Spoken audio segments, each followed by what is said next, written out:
There it is. Hey, guitar dudes and dudettes. I'm Brian S. and he's Dave R. We're the Live Wires. We're the Live Wires. What's up, everybody? How's everybody doing tonight? Hey, we've got, looks like we got Phil Mosley in the chat, and Mitch Heyman, Brad Miller, Terry Himes, Layla's Guitar Daddy, Upside Down. I got it right this time. Let's see. Brian S. is in the chat. Six String Brian. How you doing, man? Hope you're having a good vacation.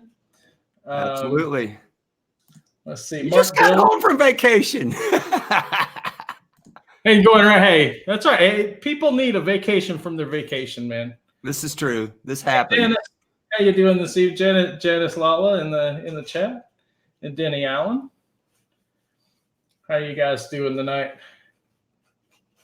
Wait, we may have a little slightly smaller show tonight, and there's Ben Coombs and Mozzie, hey, Mr. Mozzie from across Brad the Miller. And it's new channel. I guess you guys saw we have on a brand new channel, all our own. All you're ever gonna see here is Livewire, the Livewire. There's Mr. Eric, Mr. EVH Gear and TV Network, and Mr. David Ennis. How you guys doing? Thanks for joining us this evening. Yeah, thanks for joining in, everybody. And like you said, we'll see how it goes. We totally knocked it out of the park. Hey, there's our boy Eric in the chat. We're just getting ready to talk about you. We totally knocked it out of the park last week. But of course, this is a new channel, so we appreciate all you guys that have already subbed to it and everything. And we hope to keep it rolling over here. We just decided last week went so great. We got so much good feedback from you guys, and Eric was such a great guest that we try to do it again. But before we get to the show tonight, gang, we've got a little bit of business to take care of, don't we, Dave? We do. So we have a member of the community. I think we all know him and love him. Hey, Quentin James, everybody. Quentin. Yeah. Quentin's had a little bit of a hard time recently. There's a GoFundMe. If you want to donate something to Quentin to help him a little bit get back on his feet, guys, go do it. If you don't, that's fine. It just not trying. Yeah, if you can. Not trying to be a shill or anything. Just want to make you guys aware of it. If we can help in any way, that's what our community's about, right? So put that link in the chat real quick there, Dave. I will drop that link in the chat right now. So if you guys aren't aware, Quentin's got like a problem with his back right now. And of course, he's been having some medical problems with that. And of course, you get the medical bills and the prescriptions and all that other kind of stuff, right? So, and then to top it all off, I heard that his little birdie might have flew out of the house and got away too. Yes. So, if you guys can help him out, help him out. So there'll be a link here in the chat, and we'll talk about it again later at the show. But listen, we got a really cool guest tonight, gang. Oh, we got all the usual suspects too. We have all the usual suspects in the chat, and we got a killer guest in for episode number 2. Show, Brian. So we've got all our usual suspects for the show. We've got Dr. Dave's Tips and Tricks segment. We've got These Things Go to 11. Yes. What else we got, Brian? We have the Circuit Breakers. Yes, indeed we do. And we have some fun, interesting things for you this evening, to say the least. But before I give my introduction here, just a couple little other housekeeping things. We will do a Q&A. My dog stepped out of his food or water dish. We'll open up for a Q&A at the end of our questions with our guest. If you guys have any questions, please save them till then for us. And I have a couple. We have a couple mods in the chat. And if we don't see your questions, mods, if you'll bring them to our attention, we'll be happy to answer them, and we'll answer them then. Words are hard and the struggle's real. So, all right, are you ready to do it? Oh man, are you ready to do this thing? Oh, let's see what we can come up with. All right, ladies and gentlemen, boys and girls, children of all ages. From deep down in the heart, I believe, of Texas, somewhere. Austin, I believe. Oh, yeah, that would be Austin. He is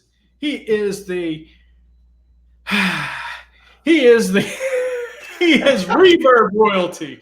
He is Mr. Buy, Sell, Trade himself, straight from Austin, Texas. Chris from the Guitar Pit. How you doing, buddy? Hello, gentlemen. How you doing? Thanks for having me on. Yes. Yeah. Hey, man. Thanks for the Guitar Pit. Woo! Going on? Oh my God! You can't believe how much money I had to pay him to get him to come on this dumb show. Hey, I'll sell anything, man. Yeah. My soul. Man. Royalty, man. How you like that? This is pretty good. Pretty good. I told him to say you were the Ayatollah bought and solda, but he didn't do it. I couldn't use the Ayatollah 2 weeks in a row, man. Yeah. I did the Ayatollah rock and roller last week, so I have to do something different every week. The Ayatollah bought and solda. That's so bad. It was pretty bad, so I kind of had to. Yeah. This is not a highfalutin show here. We'll be down in the gutter all night. Just be ready. It's a hidden south, boys and girls. There's got to be like an intro thing you can look up of like epic. What was I watching? I think it was like a food eating contest where it's famous for good intros. Like the hot dog eating guys, something like that. But the MC is like famous for these ridiculously long, like complicated, over the top. So I'll find you a link, and you just we need that. You know who's really good for doing that? You're gonna laugh. Are you a wrestling fan at all? Like old school? I know very little about it, to be honest. Do you remember who Jim Cornette? Do you remember that name, Jim Cornette? No. No. Oh, come on, guys. Anybody? No. I know like whatever the most three. I know like Hulk Hogan, Undertaker. I know who the Road Warriors are. That's it. That's all I got. Dick the Bruiser. I know who Dick the Bruiser is. That's old school. Name. Who said roll with that name? That's a good one. Dick the Bruiser. Hey, listen, he was one of the most famous wrestlers back in the day when it was. You're talking like the 50s and 60s. Yeah. Dick, this is a long time ago. Long time ago. My great grandmother, she thought that stuff was real, dude. If she was like 90 years old, she'd be watching that. She'd be all riled up. Yep. Hell yeah. But anyway, Chris, thanks for joining us tonight, man. Yeah. It's I can finally see you on one of my shows, man. Yeah, I thought your guys' first show went awesome, and thanks, man. I mean, it's hard to make all that happen. You guys have like cool video switching and stuff. I was like, okay, these guys are serious. I like it. We're trying, we're still working out the kinks. We're in episode 2. Yeah, man. I've been sitting here practicing all day. We'll see if I can pull this off. Dude, you're just having. How many people we got watching this, man? You got to go over and look. We got 23 people watching. We got 13 thumbs up and 1 thumbs down. That's a pretty good ratio. Somebody doesn't like Chris. Thumbed us down. I'll take the heat for that one. That's fine. They're like, oh, it's Chris. Yeah. We're sick of this guy. How many times these guys buy a guitar or something, dude? Yeah. Oh, hey. One. Look who just showed up in the chat. Is he here? 1, 2, 3. Quentin, you missed it, man. Were your ears burning? We were talking about you. Quentin, did you get the bird back, for crying out loud? Tell me you got the bird back. Let us know, man. We're worried about little Sylvester out on his own. Yes, he got the bird back. Hell yeah. All right, cool. That's awesome, dude. I'm glad Sylvester came home. I was telling Dave earlier today, we had a cockatiel, which is a little bit bigger than a parakeet, and we kept its wings clipped because it could come in. I let it in about, it just went in and out of its cage whenever it wanted, right? And it'd come over and hang out with me, but he couldn't fly very good. He could fly like 3 feet off the ground for a few feet. Oh no, Sylvester is still missing. Sorry. Oh no, bummer. I got excited. Yeah. So anyway, we were moving and he got out. He flew out the front door. It's about 2 feet off the ground. He flew right in the side of the moving truck, knocked himself out, which is the only way I got him back because I went out there and scooped him up real quick. But he rung his own bell. He wasn't a very good flyer. That's messed up. Poor Sylvester. Oh. He'll come back, put some food out. So anyway, let's move on from that depressing news. Yeah. I was all excited there for a second. On a lighter note. On a lighter note, It's going to be uplifting and that kind of. Chris, we have questions for you. Sure, let them rip. We have prepared questions. Really? You ready for this? Okay, I didn't know this was so serious. Formal. Yes, this is serious. Well, the questions might be stupid, so they may not be serious questions. We didn't say anything about them being serious questions. That works for me. So, you're a big YouTube sensation. That's So people want to know answers. very overstated. Well, in my mind, anyway. Hey, Chris, you're doing better than me, Brian, and this channel all put together. So yeah, you're Add us all up. We got about I'll take it. Thank you. Okay. So, all right. So the first question is kind of serious. We want to know, when did you actually start playing guitar? How old were you, and how did that all come about? Well, I was probably early high school, so 16. I'm really bad at knowing what age I was at what point in my life. How old are like a freshman in high school? like 14. 14. I was probably 14, like 15 15. then. Maybe like 15. And I played super hard for like 3 years, probably. And that's it. So you got ate up, and then you got burnt out. All of my guitar practice is probably like 3 years. Well, you know what happened. You know what happened. He discovered girls. Well, yeah, because I'm doing the math. So about the time you got 17, you're like, oh hell, put that thing away. By the time his balls dropped real good. No, you know what actually happened is, so I kind of did the real typical path, right? I started out with like punk, and I said, okay, I need something more interesting. Learn Metallica, or maybe before that it would be like Radiohead or something, and then Metallica and Led Zeppelin. And I was like, what do I do now? I'm learning these songs. I feel like I'm making progress. So I got into like Satriani and Vi, and I was like, man, this stuff is crazy. And I could learn parts of those songs, like maybe a couple licks. I couldn't play them note for note all the way through, obviously, but I thought, okay. And then I went to G3 and I found out about John Petrucci there and got way into that. So I was on his forum, the John Petrucci forum way back in the day was really. You were busy. a Dream Theater guy, huh? Well, I mean, their music's. Did you go see him? Have you seen him live? I've seen them once. Yeah, that was like Me 15 too. years ago. I mean, they're talented musicians. I saw him about 5 years ago too, but after about the first hour, you're like, another cool. 15-minute song, huh? Oh, the circus interlude again? Yeah, really, again. I get it, but it's the ear fatigue, right? Yeah. So but I was really interested in just the guitar at that point. Like I saw Petrucci's solo thing. There was like Damage Control and Glasgow Kiss on it and stuff, and I thought, man, that guy is so cool. So I started working on that stuff, and I just hit this hard plateau that I used to be able to sit and practice something, even if it took me a week, I'd get there. And that stuff just was a no. It wasn't going to happen. It was, I probably learned this Jason Becker sweep thing. I played it for like 6 months. I still can't play it. And it's just like, all right, I guess that's Only it. Jason Becker can play that. Yeah, so I kind of lost interest because I feel like the progress went really sharp to just zero. At a certain skill point, I can't do that stuff. So that's kind of why I kind of faded away, and then I didn't really play that much for the last like 10 plus years probably. But You're giving your age away. yeah, I'm 36. Oh, you're just a young pup. Yeah, something like that. I don't know how old I am. Yeah. but so recently I've been picking it up a little bit more.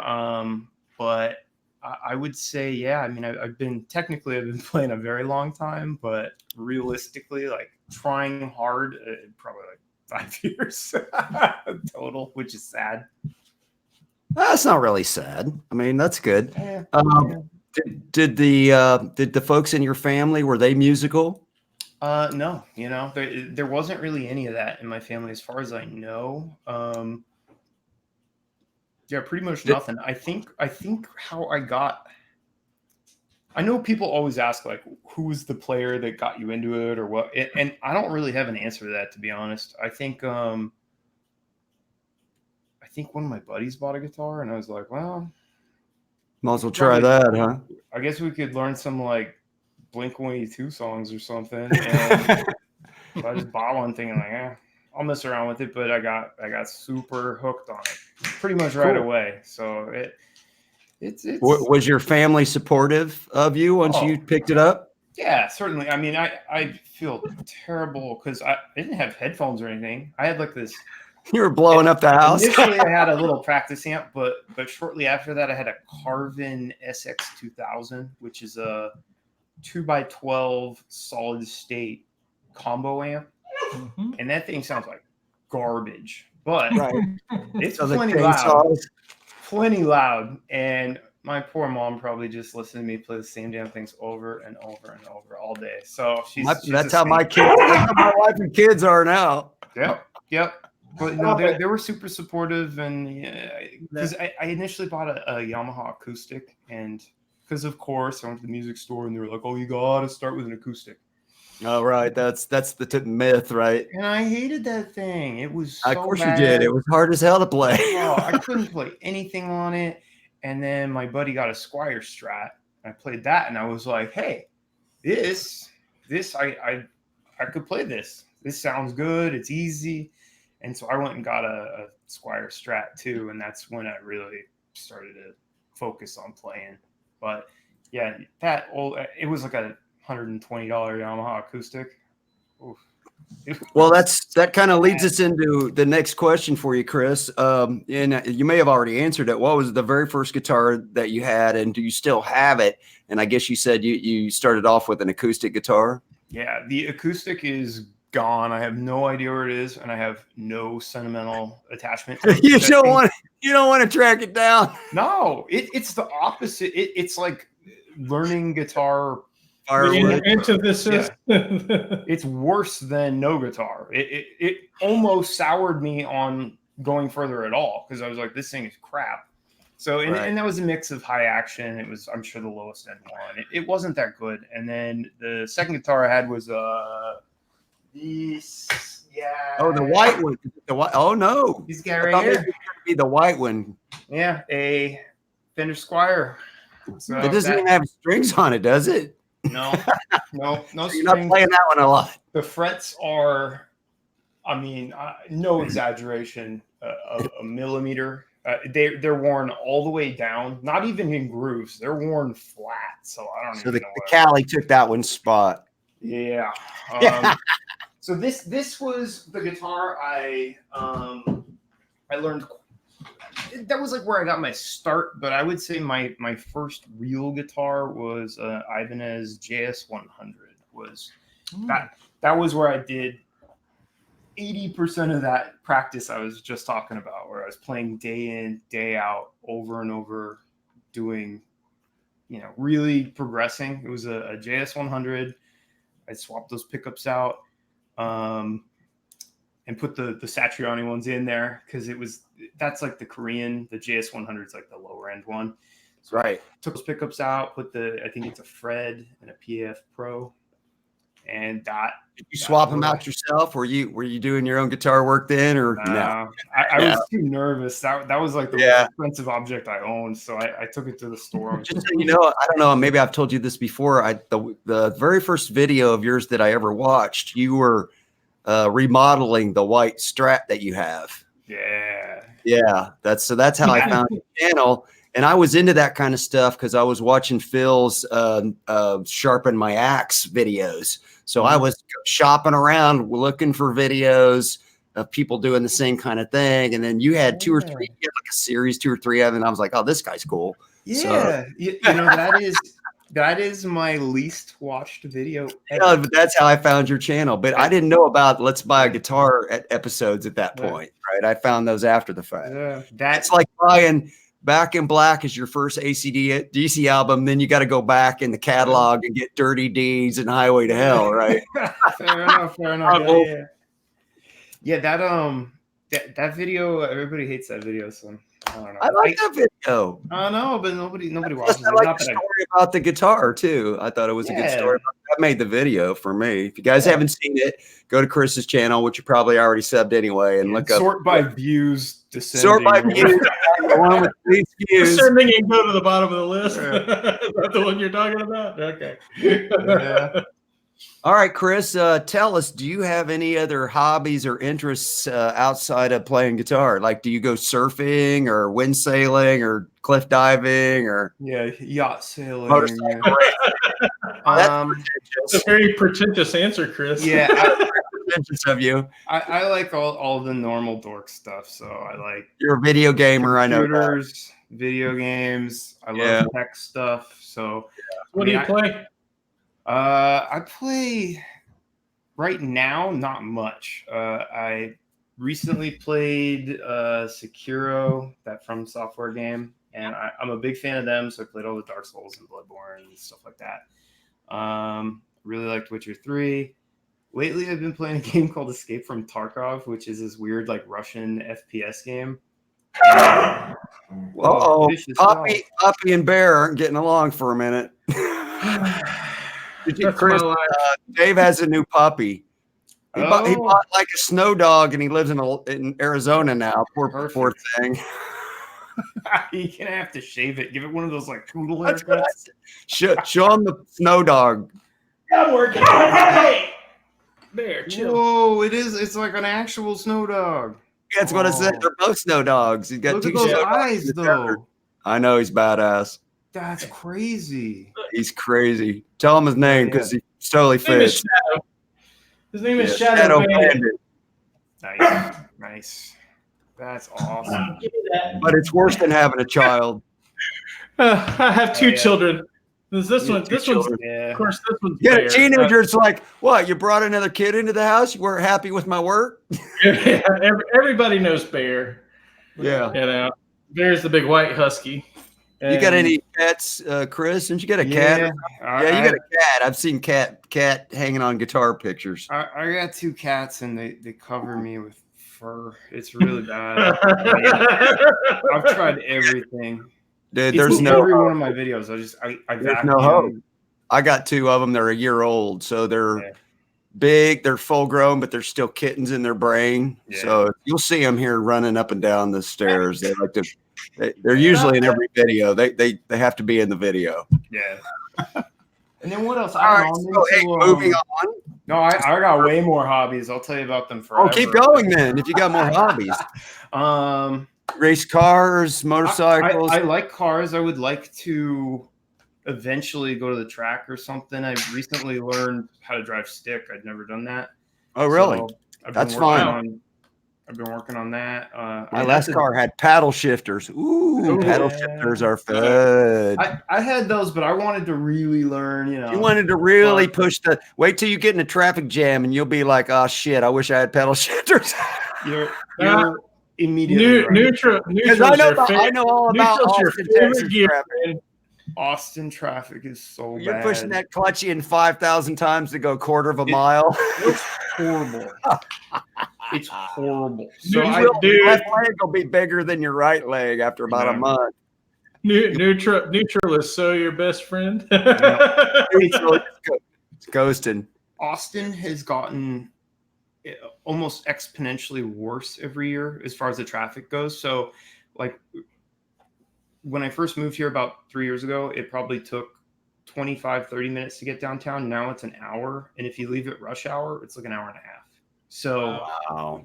And so I can't drive the manual car at all, basically, and no, it's for like going to the store and stuff, because you can't get anywhere. So that would be really cool if I could get into it, but that seems like if you could get a little sports car to play with, what would you get?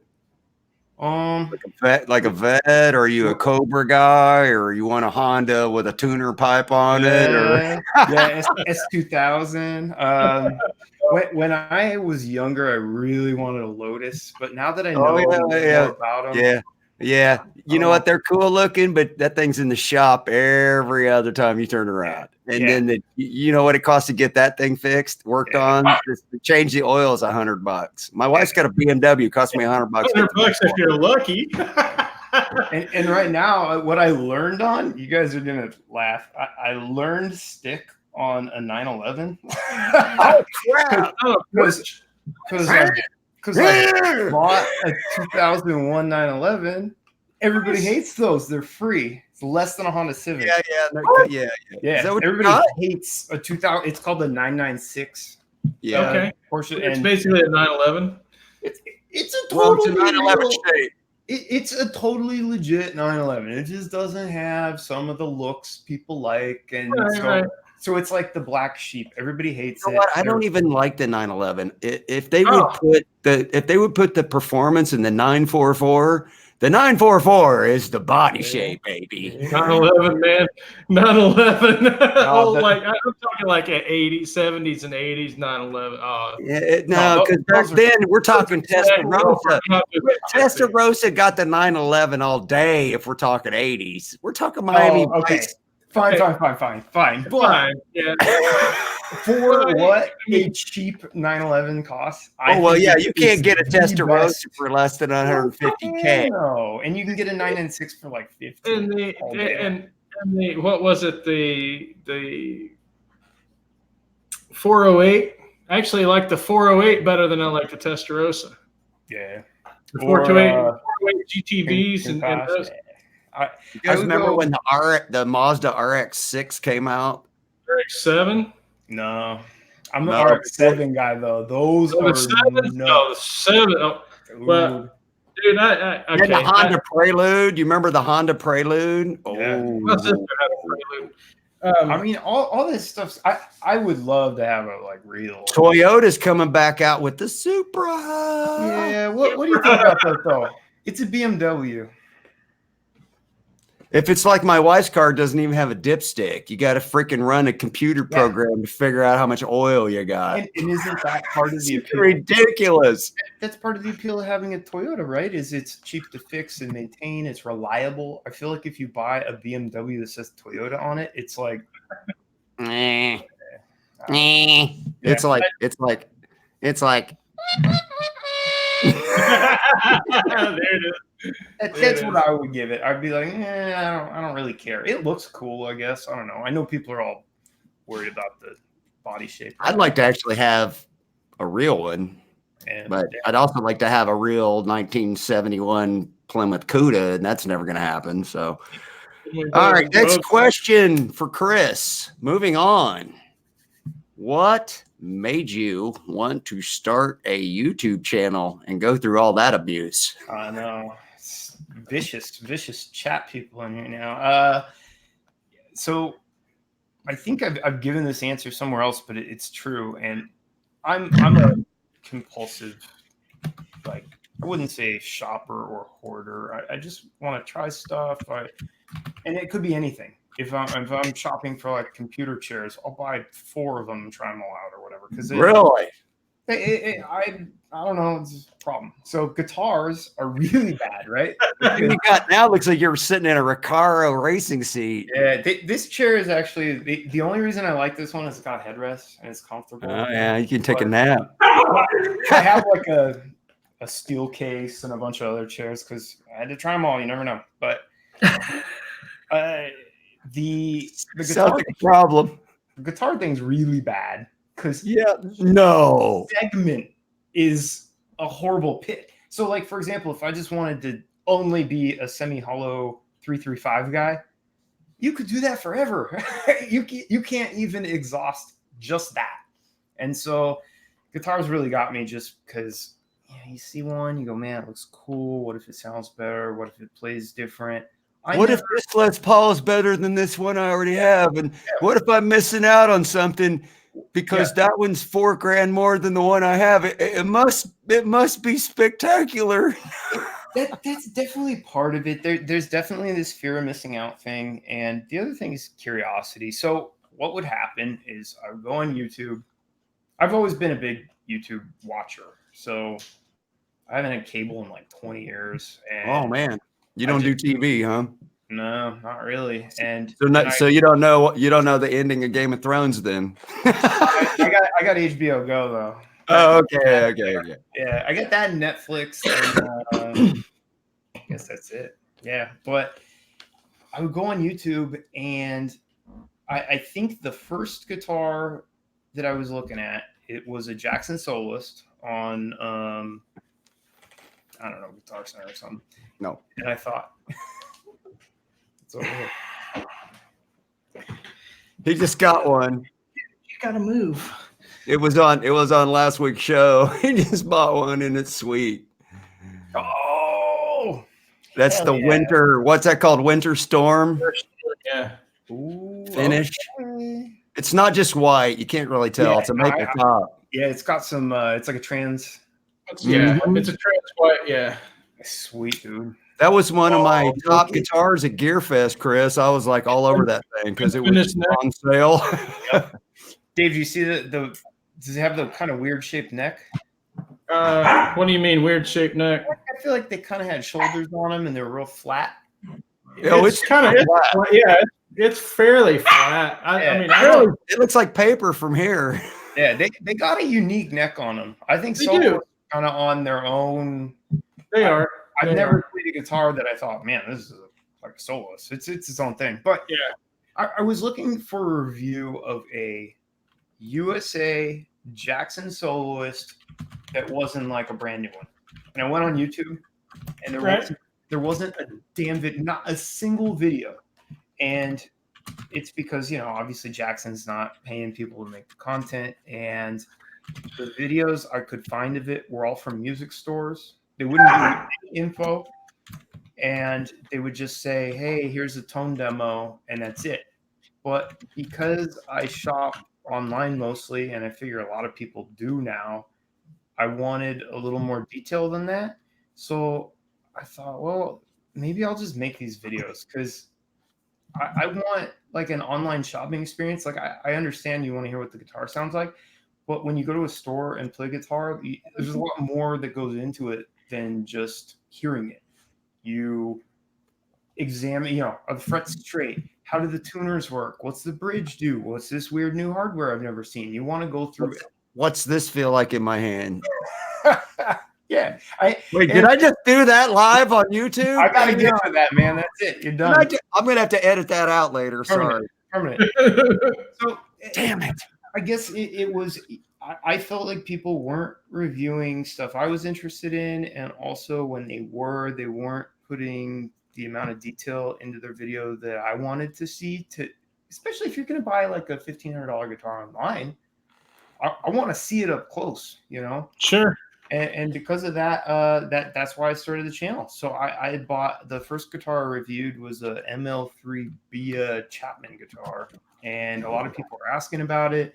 There were a couple tone videos, and that was about it. So I was like, I'm gonna use I had a crappy camera and shot some B-roll of it and tried to edit it together, and that was the first video. But it was basically I wanted to give people like the you saw it in person experience, or as close to as you possibly can. Because I'm not the world's best guitar player, so I figured leave the tone samples to somebody else, and I'll focus on like everything else about that guitar that might interest somebody. Let me ask you the next one, Dave, or Chris. And you kind of touched on this a little bit at the beginning, but maybe it's changed now. So now that you've been playing for a while, can you tell us who your top 3 favorite guitar players of all time are? Man, that's Or a at hard least- question that or top I know it's right hard, now. it's hard to pick 3 because it can change Yeah, it changes. depending on where you're at. Yeah. And it depends. Like for a long time, I was really into technical players, and then I kind of soured on them, and I was like, you know what, this guy does more with fewer notes. So now that's my favorite guitar player. And so I'd say Michael Achterfeld from Opeth. That's probably my number 1 guy, and I think there's a couple reasons. One, he keeps it pretty mellow. There's hardly ever like a just full shred solo in there. It's always tasteful. I think he's got incredible like riffs for all the songs, and I really like the song structure. So Opeth is one of my favorite bands, and he's probably one of the coolest guitar players that I'm aware of, anyways. But for 2 and 3, I think he's like the big standout for me. If I could play like somebody, I'd pick him. If you could steal somebody's talent for 24 hours, that'd be it. And he's not as technical as a lot of dudes. I mean, he's a good player, but I'd pick him if it comes with the taste and other things that I appreciate about their music. But you know, the other guys, I think that kind of changes as to what I'm into, because I would say John Petrucci was somebody who, to me, was very inspiring. So I feel like I'm obligated to put him on that list. But I don't, to be totally honest, I never sit and listen to Dream Theater or anything he's done. So that's more of the technical side rather than the art side. Maybe you like the way he plays, you just don't necessarily like the music that they perform. Yeah, but I always appreciate anything where skill is just maxed out, and that could be anything. You know, a video of some guy like whatever yo-yoing. If it's the best guy in the world, it's probably pretty cool. I mean, that's the best dude in the world. It doesn't matter what it is. It's always fun to see somebody at the very peak, Excels, Top of the whatever game. it is. yeah, and so I get that about the technical guitar players, but I really don't sit and listen to them. And to be honest, for a long time, I didn't even listen to music with guitar in it. I listened to a bunch of electronica for a long time, and I don't know. So I don't know if I really have a legitimate answer to that. I'd probably have to look. Angus Young, no Eddie Van Halen, no Mick Mars, not your kind of thing. I mean, No radio guitar hero. like for example, Roxy Music's one of my favorite bands. Their guitar is kind of invisible. It's just a couple of licks and kind of background, like David Bowie stuff I really like, but that's a little more guitar forward. But yeah, Van Halen, I mean, I of course immensely appreciate his skill and kind of forging the path on that, but I don't again sit and listen to that for fun. So I think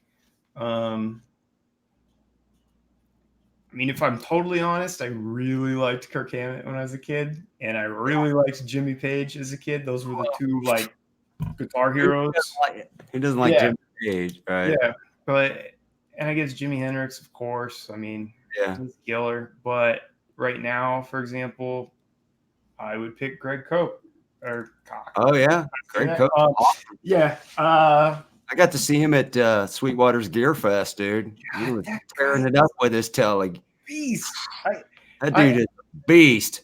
It's insane. And I just nice guy too. Really super nice guy. Just real humble, laid back dude. And if you met him on the street, you would have no idea that this guy is like should be a mega rock star. Yeah, it's probably a really damning admission if I say my favorite guitar players are just people on YouTube. Like I really like Pete from Andertons, and Pete's no joke. Dude, that guy's a beast also. Dude, I love that guy. Pretty much got me back into guitar. if I'm being totally honest, because what happened is I was kind of passively shopping for guitars because I'm an idiot. I wasn't even playing them, but I was like, I wonder what's new with guitars. And I came across Anderton's and I saw that guy play. And that kind of started me getting back into guitars. Because I was like, man, this guy sounds so good. He's so tasteful. Everything about him is just doing the right thing every time I heard him play. So I started looking through the videos and I found some more of him playing. I was like, you know what? I'm going to try to learn some of that. And so I kind of went back and I thought, throw out the technical stuff, start with some basic bluesy, jazzy stuff. So Pete was actually a big reason I got back into playing a guitar. And that was way before I started the YouTube thing. But because I wasn't playing at all. I had a couple guitars that were in a case and no amp. And that was it. And so I wasn't really playing. But Anderton's, mostly Pete, was the reason I was like, you know what, I start playing again. So, Cool. Yeah. So I guess I got to put him on there. So that's like the lamest top 3 list. No, not really though. I mean, if he's an inspiration, he's an inspiration, right? That's what it is. I agree. So you're kind of known for being the guy that's had a lot of guitars kind of go through the collection. Yeah. They do you have an all-time top 3 of guitars that you've owned? And do you still own the 3 of the top 3? Yeah, easy. Easy. Oh, he said easy. This should be interesting. Yeah, the Sir right there. That's my favorite guitar. Easy. Really? Sir. It's a perfect guitar. That would not have been what I wouldn't have guessed that. No, it's like the cheapest guitar I have too. So it's, I don't know. It's just for me. I don't think it's everybody's favorite guitar, but it's the way it feels, the way it sounds, the way it plays. Every part of it is my favorite, and it's been my favorite since the day I got it. The white Sir Modern that I have was a really, really nice guitar, but I didn't find myself playing it that much. And I sold it, and I still, I get tortured. I got an email like yesterday of somebody trying to buy it. I get like 2 a week, which is horrible. Really? Because it makes me feel bad that I sold it. All the emails are like, that's the best guitar I've ever seen. I'll give you any amount of money for it. And I'm like, it's gone. But the reason I sold it, and they're like, you did what? Because when I got that, I was like, that's the right spec for me. That all the parts of it. So, you know, Thornbuckers, it's got the middle, it's got really good split sounds. It's got a C neck, not the elliptical. It's a little more vintage. It's got nice stainless steel frets. Every part about it is just, I guess it's personal taste, but to be honest, it's not the guitar I would pick based on my eyes. It's the guitar I pick based on how I feel, and when I pick it up, how long I play it. I play the guitar longer, I get more into it, and I really enjoy it. And I know people hate the stupid relic on it. Let's see. Just a black over green, right? Yeah, it's black over green. But I think it looks cool. I think it's cool. It's a little silly, but this one is just a absolute permanent keeper for me. So that's easily my number 1. And because it's not, I got a really good deal on it, so I don't feel like I'm you know, super invested into it. So I like that it's great, and it was a good deal, and I love everything about it. What's number 2? Probably the R9. Oh yeah, that's a recent acquisition. Yeah, I didn't expect. You were not a big Gibson guy. No, not that long ago.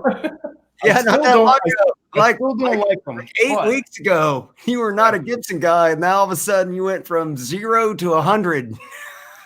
It's a near flawless guitar, and the only reason I don't give it number 1 is I think it's horrendously overpriced. I think it should cost as much as the Sir, because I think it's probably, if I'm totally honest, it's probably a little better than the Sir, but it's not more than double. Four grand. It's not $4,000 better. Absolutely not. And if I had to sell one, I'd sell the R9 because I want that money. That's all you need. You know, Chris, it's the law. It's always the law of diminishing returns. once you hit like that $1,500 price bracket, for every $500 you go up, it's just a little bit. It continues to diminish how much better it really is. Yeah. And even that $1,000 price bracket. I mean, both of these two Jacksons are, we're right in that $1,000 price bracket, and I don't have a single complaint about either of them. And there's plenty. And the other thing is, cheaper guitars have gotten a lot better now. I mean, like that spot, man. I just bought a Schecter for $500 with locking tuners, with a Graphtec nut, with a Wilkinson bridge, with Schecter pickups in it, with a 5-way switch and a push pull and a nice maple neck and a rosewood fretboard, on and on and on, for $499. You can get made in South Korea. Yep. What's that Schecter? They have like Fishman's stainless frets, long tuners, whole deal. It's the new ones do, yeah. They got everything on them. They're just making them overseas. That's the thing. It's like, okay, like the C1s or whatever it is. Yeah, I mean, dude, they're like $1,300 coming with a Sustainiac and with a Fishman, with an OFR. And real Floyd, yeah, a real original Floyd and stainless frets. It's like $1,350. It's like, holy shit! That's like you'd be paying double that if it was a Ibanez, Prestige, or if it was one of those, or if it was one of those, or if it was, I can't reach that far. Brian, reach down. I gotta go. I can't figure out which way to go. That one. I like that one right there. Yeah. All right. So tell us what's number 3, and then we'll move on to our last prepared question. Then we'll see if the chat's got any questions for you, Chris. Right back. Doggy's having a fit. So what's number 3? Cali, for sure. Cali. Yeah. So for those of you who don't know, is Chris is Dr. Feelgood when it comes to getting you addicted to guitars and then pointing them out to you. But I didn't get the cheapest one we were looking at, did I? Yeah, I know. You got that black one. Yeah. It's so cool. I know, dude. I like mine. I got the wide over sunburst, and it feels so good. It just feels like the neck was sanded down for me personally. Yeah, and they're all different, which is weird. This one, mine's just like, it's like this. They made this for me. It's like an old beat up piece of wood, and it's so good. It feels so good. It's like a comfy old blanket that you can't get rid of, even though it's got some holes in it. Yeah, and it feels so good. That I love this guitar, and part of that's biased because I think the Vintage S is probably like more usable. Like it's got the singles and stuff. And the Vintage S you've got for sale didn't have sunburst underneath, which I already got. Like that'd be gay. There's anything wrong with that. I probably already bought it. I got the Cali that's white over sunburst. Yeah. So I don't want another. Oh, you don't? Okay, I got sunburst, right? That'd be stupid. That's the thing. I don't think you need both of them. That's why I really need I need the T. That's what I need. I need a T style. P90 in the neck. That one with the binding that we were looking at the other day. That was in Italy. That one that Brian Coche had. That Telly. He just sold one. Yeah.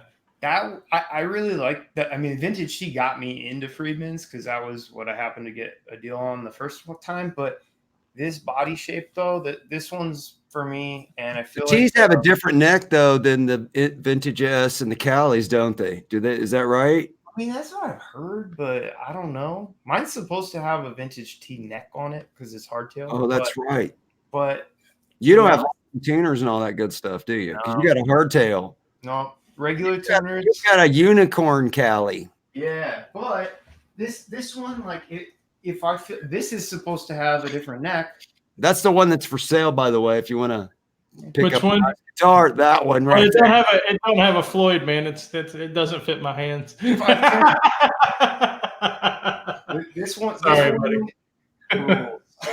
This guitar sounds. I'm so sure it good. does. But you know, the necks are supposed to be different. I think they're the same. So I don't know. I would take that with a grain of salt. To be fair, if Callies with Floyds do have a different neck, I wouldn't know because I've only had hardtail Callies and vintage tees and stuff. So maybe I just don't know what a Callie neck is. But See, there's my bad boy. Fully yeah. Floyd, baby. Oh yeah, dude, that guitar is nuts. I love it. I think that's got the So best you know, I was originally looking for one that was made with a maple, but dude,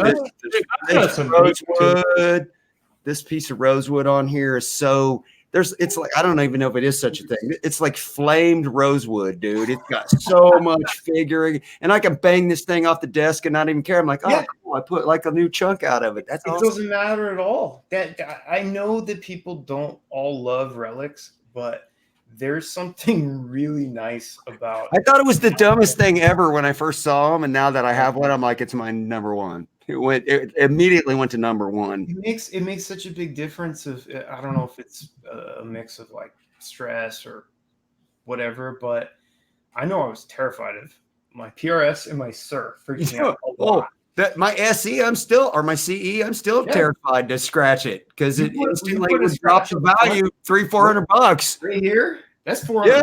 Easy. Yeah, easy. Even if it's like an inch. So I don't know. All right, I got one more. This is the wacky question. This is the repeat question that everybody's going to get. Okay. So if you knew you were going to be stranded on a desert island, they're going to drop your ass off, right? But the island's got electricity, so you're not totally out of luck. It's a convenient stranding. Yeah. It has one palm tree, but has a generator. Okay. So you get to take one guitar, one amp, one pedal, which I know that's not really your thing. So you could do axe effects. Easy out on this one. Yeah. Yeah. Oh, and you get to take one album to listen to, plus one miscellaneous luxury item. So that could be your cell phone, computer, TV, girlfriend, pillow. Eric picked his wife last week, so I don't know if he did that for brownie points. They're not objects. No, I don't know if that counts as a luxury item or not, but that's what he wanted. One palm tree and a generator. I wouldn't do that to my girlfriend. So one guitar, one amp, sure, one effects situation. One album to listen to and one luxury item. What do you got? I think that's pretty easy. My Sir Antique, definitely my number one guitar. Taking the Sir. Can I have an amp I don't own? I guess I'll take an Axe. Sure. Yeah, I didn't restrict you to taking what you own. I have an Axe too. You can slide by Guitar Center on the way to the Desert Island. I'm gonna get stranded. I need an Axe effects. I need a Marshall and a 4x12. Yeah, I mean, there are a lot of amps that I'm curious about, but I've never owned them, so I don't really know. But I know on Axe Effects, I usually play the Friedman BE and the Morgan AC20. Those are like the two go-tos that I always have. So, and I'm plenty happy with it. I'm sure you get a better sound out of like a relay amp or whatever you use. But for me, it's fine. So I would take an Axe Effects 3, maybe some of those Friedman ASM 12s, 2 of them, so I can have stereo. Sure. Yeah. What album would you take? I'd probably take Opeth Blackwater Park, but I have a lot of favorite albums depending on kind of where I am. And it can only be one. What the weather is. I mean, I love Mr. Bungle, California, but if that's your only album, you'll lose your mind. So I think, you can't. You gotta kind of. I'll take Blackwater Park. That's probably okay. All right, and then one luxury item. What's your luxury item? That one's really tough. I mean, I would have to say a computer, I guess, because without YouTube and stuff, what the hell am I gonna do all day? Play guitar. Yeah. I'd take a pillow, man. A pillow? You could build one. You got all day. You're on an island. You can like. There's only one palm tree. What am I going to build it out? You gotta wait for the leaves to grow back. I gotta kill a whole crap ton of pelicans and steal their feathers. There you go. Hey, do you have internet out there? I don't know. The computer with no internet, who cares? It's working. Exactly. Yeah, we didn't. That's like having a didn't that's like having a Wi-Fi on the it's island. like having a Playboy, but just a cover. It's one of these islands 200 yards off the beach, so you can still get the Wi-Fi from the resort. Okay.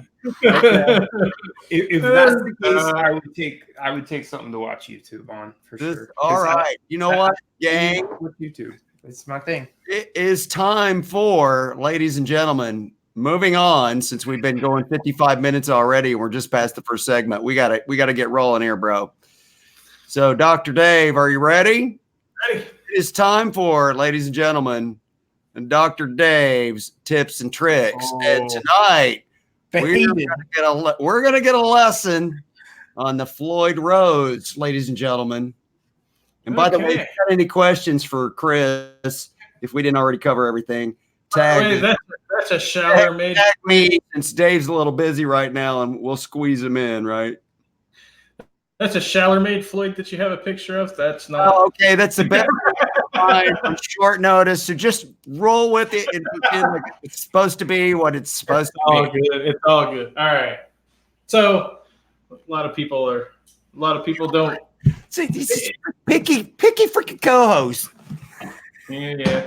A lot of people either they don't like Floyds because they don't understand how they work, or they don't like Floyds because they're fiddly, they're annoying to set up.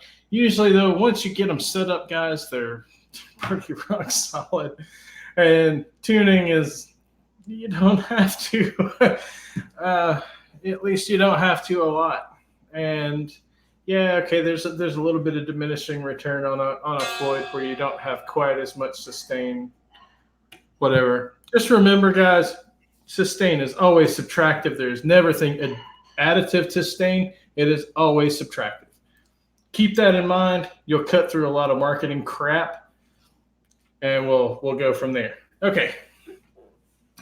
So, setting up a Floyd. How do you want to set up a Floyd? Well, if you know how the premise of what a Floyd Rose does is the springs in the back need to match the tension of the strings across the neck. And you want that in pretty much always equilibrium. So that way, when you push down and send those strings out of tune, they return back to tune every time. So the way to do that is to make sure that you have this level with the body, with any level surface. So we can pretty well easily say the body's a level surface. So whatever you have up here, reveal height, you want to have back here.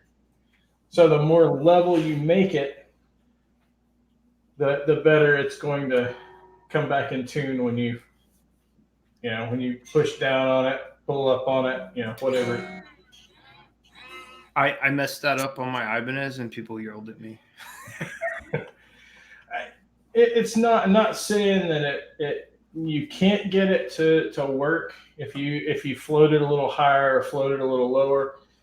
Not saying you can't. It's just it's not going to return to pitch as much. Here, let me trigger some people. I'll show them. So that's a low pro 7. Yes. It's a wedge shape. So it's flat right now, but it's actually supposed to be like that, because that's the bottom. Okay. So because it's a wedge, I line it up so it's flat, but actually it's supposed to have a little bit. It's supposed to be up a little bit. And people were like, "You got that set up wrong, you idiot." So anyway, to get it to bring that in equilibrium on a Floyd, you have springs and you have 2 claws, or you have a claw with two screws in the cavity. I probably should have pulled the cavity off, but and you have to adjust those in order to in order to equalize the tension there. And that's, I mean, once you get it set, guys, it should be rock solid. And a little quick tip when you're going to change strings on a Floyd, don't do this one string at a time crap. Find something, block your Floyd off, loosen your string, loosen your lock nuts, loosen your strings, cut them off, do them all at once. I have a tool called a trim blocker, and you use like a I have a tool called an eraser that's about 10. Joey calls a pencil eraser. It's one of those school erasers that I picked up at the dollar store for about 10 cents. If it's the right height, it doesn't matter, right? All that matters. Yeah, I got some quarters taped together. Taped together. Yeah, I taped some pennies together with electrical tape to block it from the back.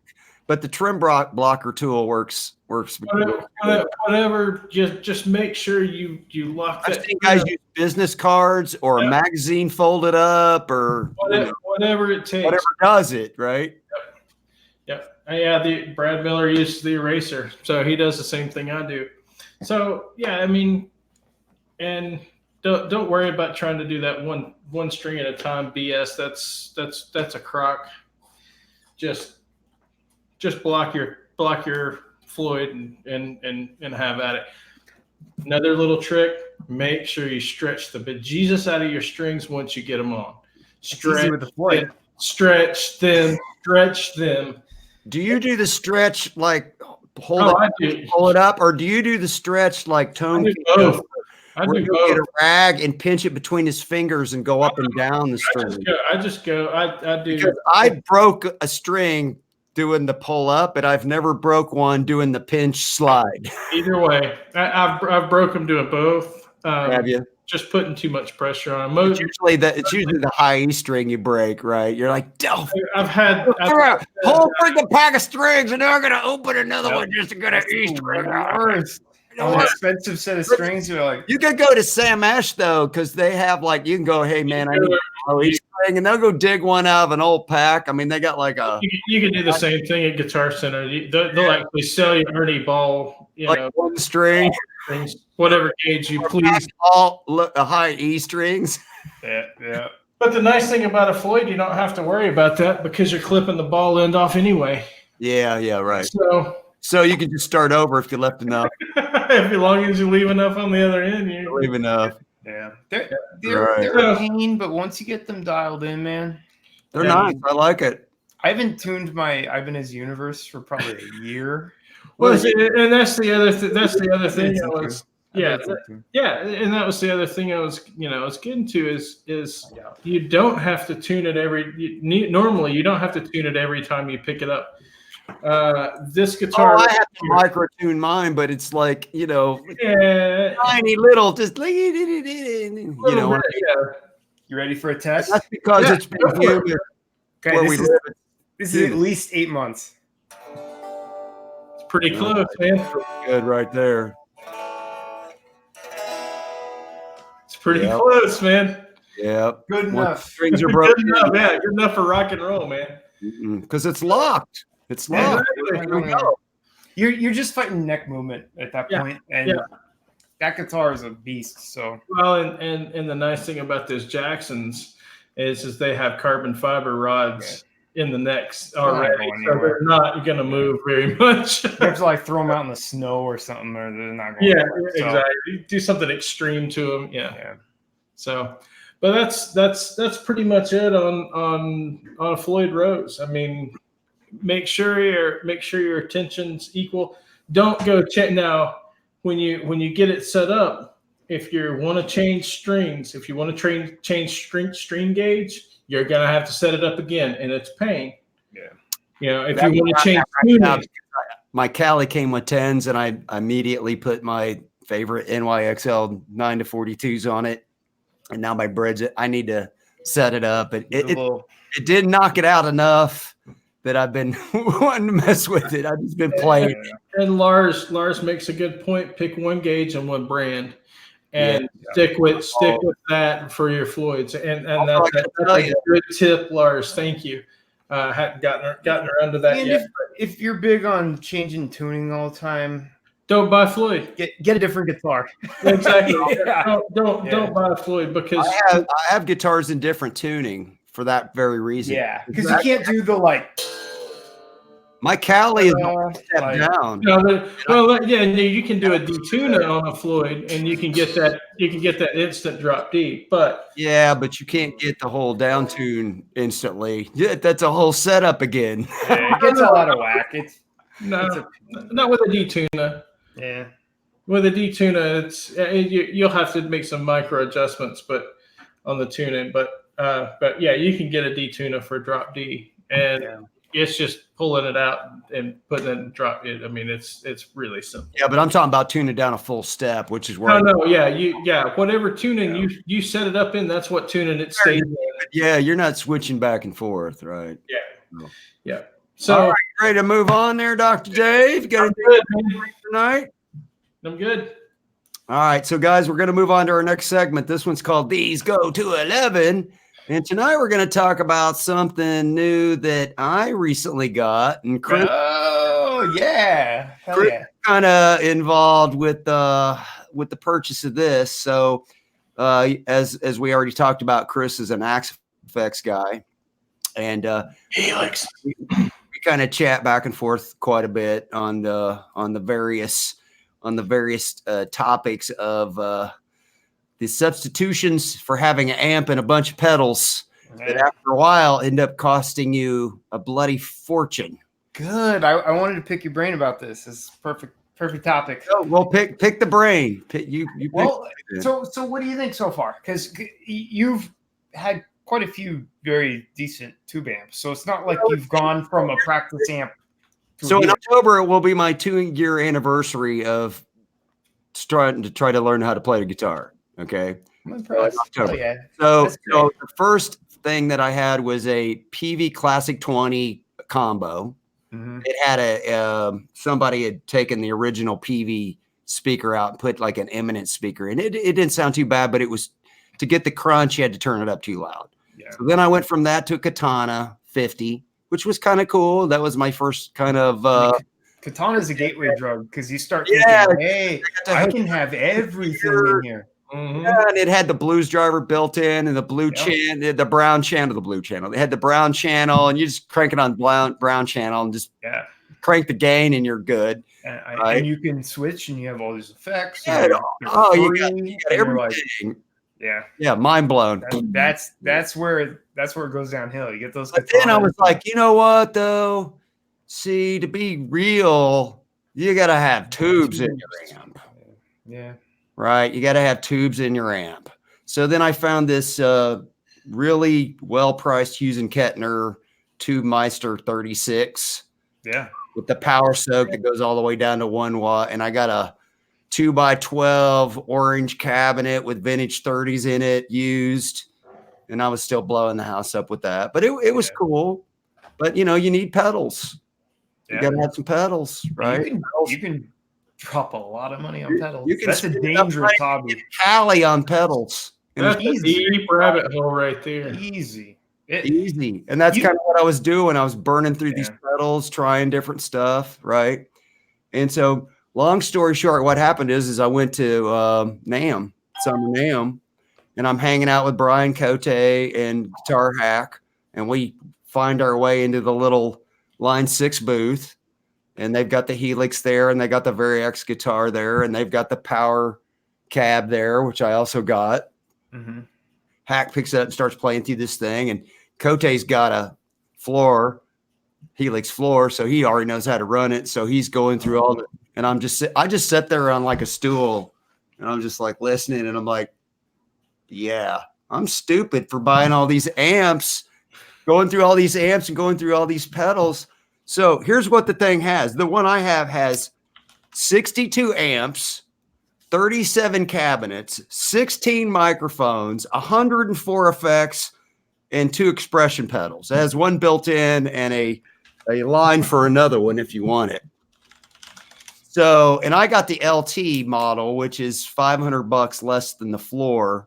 And basically the only real difference is instead of having the little window up here that the floor model has a little window above each floor button, pedal button. Oh, Now we still have that main screen, Brian, but Yeah, we do have the scribble strips above. Yeah, so each button has like a label on a screen. Yeah, it has like an electronic label. So that's Gotcha. that's really the only difference. But literally, you can hit a button. You can hit this mode button one time right here, and this screen will change a display, and it'll show you by color block that matches exactly what pedals are on there. So unless you want to just spend $500 to have the little label on here electronically. Well, it's not just the scribble strips. What else you get, buddy? You have the floor model, right, Dave? Huh? You had the floor model, right? I do have the floor model. Yeah, I believe there's 2 more loops in the. How many loops do you have? 2 loops. I have a looper. I have a looper pedal. I can put. How many loops do you have in your Helix? You should have 2 loops, right? Yeah, at least 2 loops. I have 4. Okay. So there's 2 more loops in the floor, and there's. Yes, it does. Songs. It does have the same snapshots and everything. It does, yeah. Everything else is is the same with the LT. It just doesn't have the scribble strips, and you lose. I think you lose 2 loops. 2 more loops. There's effects loops, Chris, so I can run my own pedals into the thing and put them in as a block. Can you get the software with that? Because they sell like standalone software, but if you have the hardware, it's only like $100 or something. Okay, so that's right. So you're talking Helix native. Yeah. So if you buy a Helix product, any Helix product. So if you buy the Stomp at $600, you still can get Helix native for $100. How did they check that you have that? Can you sell the pedal? You register the Stomp. So you register the serial number, and then you can buy that. Yeah. Then you could sell it now when somebody else goes to register. You just kind of screwed them out of the deal. But I mean, you can also get Helix native, I think, for $400. If you wanted to just get Helix native, and that's just having the software on your computer. So basically, you have a full Helix floor or full Helix rack on your computer. Yeah, or you could leave it at a practice space, and then you could use the computer at home or something. Exactly. Pretty cool setup. I like what they're getting at when I heard they were doing that. I was like, okay, I can think of a couple really good reasons. The floor isn't a bad. And the floor gets a little bit of hate, and I know 6-string Brian just picked up a floor, a Helix, Helix Stomp, and they get a little bit of grief because you can only have 6 blocks, right? Where the floor and where the LT and where the is a block. Is anything, right? Okay. So it could be a block, a volume pedal. It could be a cabinet. It could be an amplifier. It could be an effects pedal, a drive. So 6 is all you need unless you're doing like everything takes a block. So if you can save a block by doing an amp and cab together, like you have the choice of doing combo amps, so you've got your speaker and your amp all in one block. Right. You don't have to do amp and then cabinet. You can do a combo amp. It's got freaking every amp known to man. The new version, I just got a Rev. I now have a Rev amp. Yeah, make one of Rev generator, man. Chill videos. It sounds pretty freaking good, dude. That's how much my Rev amp cost me. About 10 minutes to download. If you want something new on there, are there community things? Oh my God, dude, you can buy presets made by everybody. You can buy presets. There's also you can go on and there's a on line 6. There's a free. You can share presets between people for free as well. Yeah, and there are some really good ones on in that marketplace.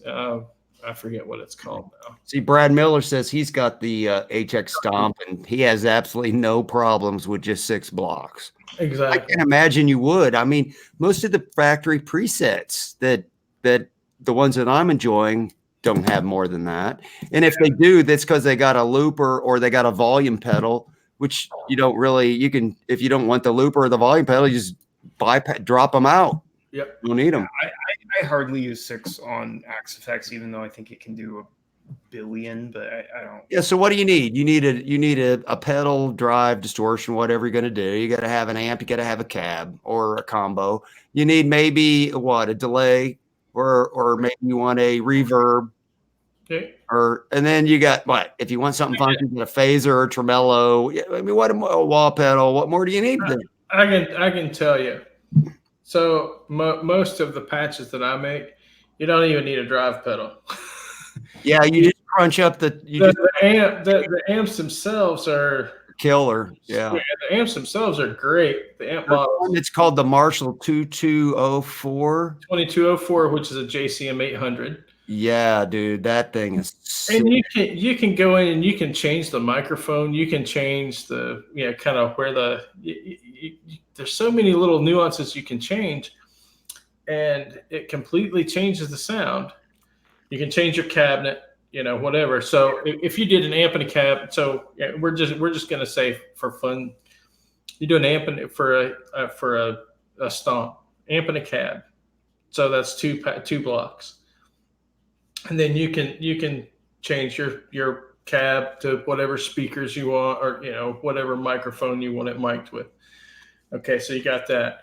Now you got a reverb, you got a delay, and maybe you want some other type of modulation. That's 5 blocks, and then you've got a killer patch.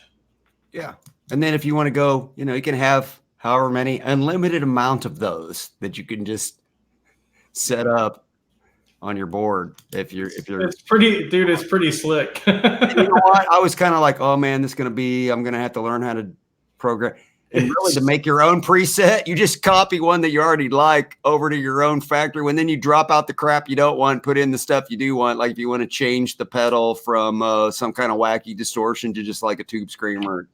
So if you want the native software, can you then have infinite blocks or whatever, because now you're running it off a computer? So if you wanted to go totally crazy, would the extra $100 maybe give you that ability if you did need it? I think if you get like either the LT or the floor, you can, how many blocks can you have? Like 14, something like that? The native thing, I would think, doesn't have a limit. You would never need that many. So much more powerful than whatever they're putting in these little units that, I don't know. Well, check this out. Can you do a screen share on your? Yeah, you can. I'll block you guys out for a moment, so you can't see. You don't have to look at yourselves. All right. So this is literally how easy it is. All right. So you got a block, and I'll start about here. How's that? So I don't think it's working. See it yet. You don't see it. Sure. Because we're still on. Oh, hang on. I got to add it to the stream. Oh, okay. Yeah, you add it to the stream. Okay. You let me know when you're good. I got it up there so everybody can see it. Maximize what you got. Okay. It's fine for now. Okay. How's that? Can everybody see what we got going on here? We can see it. It looks small, but yeah, he's going to show you how to build a stream real quick. Okay. How to build it. Yeah. So you have your individual blocks here, right? And then you have multi you can do all sorts of stuff with. We're not going to get into that. We're just going to go simple. So this is how hard it is. So we'll find where's the rev? That seems to be all the rage right now. Well, that's what everybody's thrilled about. That's in the new 2.8 generator. Yeah. 2.8. They have like a Friedman. Oh, well, they're named generically so that they don't. know. So here's the Rev. Here's the Rev generator. You can see it. Rev Gen Red. Rev Generator Red. Duh. Most of them are named pretty well. Yeah, you really get an idea of what it's. So like BRT Plexi Channel 1. British, That's a Marshall. BRT's a Marshall, okay, British. British, right? Right. So like Mandarin would be orange. Or you'll get a USA. Cali would be Cali would be Mesa. Mesa, yeah, Mesa. They call it the Mesa Mark 5 25. I had that for a while, or 15. That thing sounds so good. my favorite preset right off the bat's the one that's called Cali something. It's like in factory presets one. It's like the third one down or whatever. Whoa, that and my Cali just it's probably a Mark 5. That thing smokes, man. Yeah. Killer. It's definitely the LA Strip sound. So we can do like a watt, which is a high watt 412 cabinet, or you want a 25 watt green backload 412 green backloaded, or you want a 412 black backloaded 30 watt speakers, whatever cabinet. So, and then you come in and you have your delay. I like the legacy delays. And I like stereo. Yeah. And then see all those parameters that are showing up there, they're all individually controllable. So you can on the stomp itself, there's dials, and you can it's just like having a pedal. You click on the individual block, and then you just turn the knobs like you would on your regular pedal, and you adjust it just like it's a pedal. Screw all that. I'll use the computer. It's a lot easier. I don't have mine hooked up to the computer. This is not the software version, right? No, it's not hardware. It's both, Chris. So it interfaces directly with the hardware. So this is HX Edit. This allows you to directly edit everything on your Helix. So this isn't the $99 native. No. This is free. This is included with your. So this is like the equivalent. This is called Axe Edit on Axe. Right. Same thing. You have a Katana. You get the Boss software that goes with it, and you just USB out of the back of the Helix into your computer. This is called Helix Edit, and you can make your presets from there. You can do the exact same thing he's doing though from the unit itself with the screen and the buttons in the menu, and it's super intuitive and takes about an hour to figure out. Well, Brad Miller says it looks exactly like that, so that's awesome. You're not really missing out if you do somewhere else. No, the software itself that he's showing you the screen itself on the Helix looks very similar. Yeah, it looks exactly the same as for the most part. In fact, I'll go back and add mine in. So if you look up here at the top, you see the blocks, right? Yep. Those are the same things he was doing on the software, although this one has a very long chain here. So, but this is where your guitar starts here, and then you're going through here, and then this is like probably 2 cabinets. But you don't have any mouse, FYI, but I'm following. Yeah, I mean you have an EQ. So if you look at that, bring that back up, Brian. Yeah. So the first thing in there, you've got some sort of an EQ. The second block in there, that's a distortion pedal. Then you've got like and I'm reading across the top block. Yeah. That's a noise gate. And you got a gate, and then you've got a wah pedal or volume pedal, and an amp. So then you've got an amp and cab, and then it drops down the second block where you've got another EQ pedal, where you've got a synth. So that's kind of a synth. Then you've got a modulation, or drive, amper cab, delay, reverb. But that's an extraordinarily long. I mean, most of the presets aren't that long, right? Yeah. They're just a top line. But not that. On that, you can go into anything in there and just bypass it. Now, the other cool thing, Chris, is within every preset, you can have up to 8 snapshots. Yeah. that are slightly different. Which you can actually have a different amp, so you can have like, say you want a clean snapshot, right, and within your preset, so you can have it a Roland JC 120, and you can have that jazz chorus going in that nice lush, blah blah blah, and then the next one you're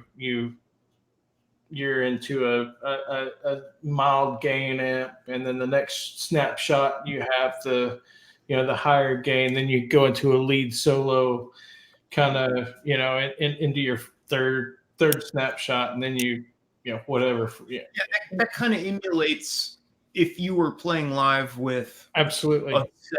You'd say, okay, right. This is my rig tonight. And Right. you're not jumping around on 20 different amps, and Right. I got you. That's a cool feature. Yeah, AxeFX does that too, but I don't use any of it. I'm the worst AxeFX user ever. I use like 3 presets, and I don't change anything. I don't care. I'm That's how I'm going to end up being too, Chris. I think there'll be half a dozen presets on here, or some.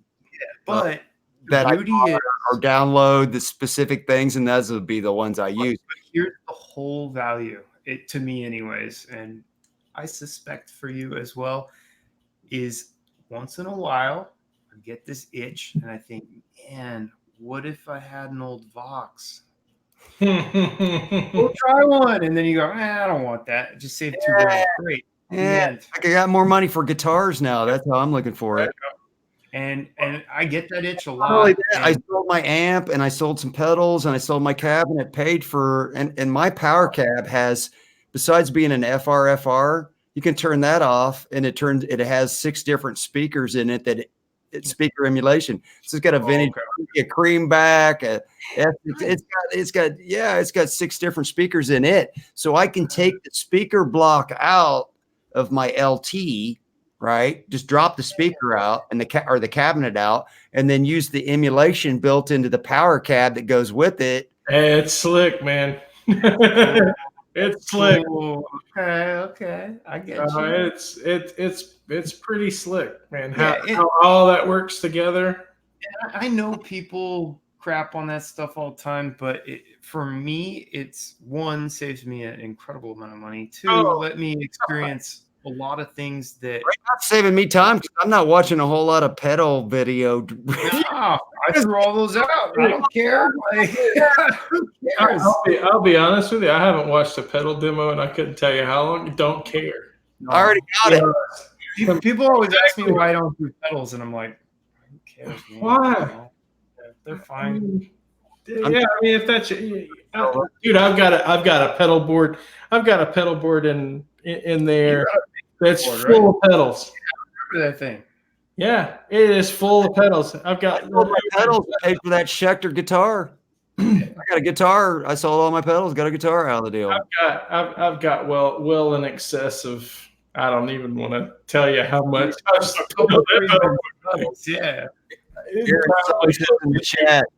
Probably close to $2,000 worth of pedals on that pedal. Yeah, right. See, that's like that's a third of a freaking VOS reissue. Well, when you start getting into the fancy pedals, or 9, that's when it really goes downhill. If you're buying like Joyo's, fine, but if you're buying $400 like boutique pedals, $200 pedals.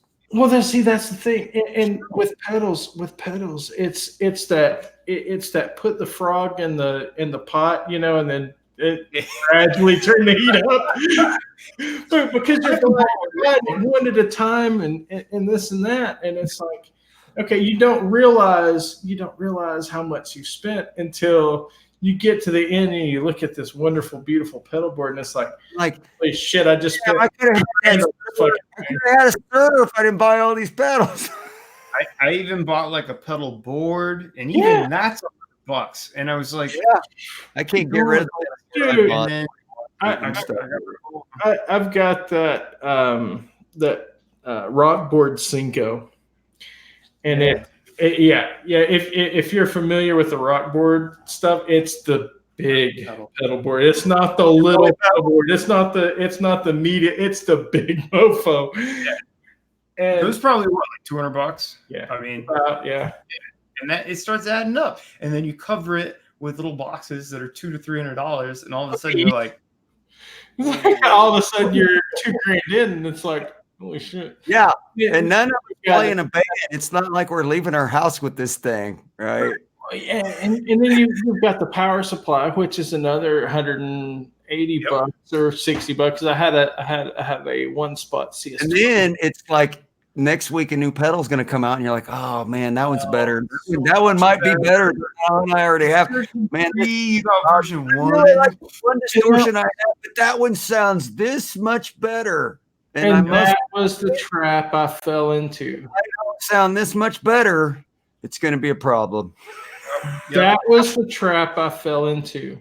Was exactly that.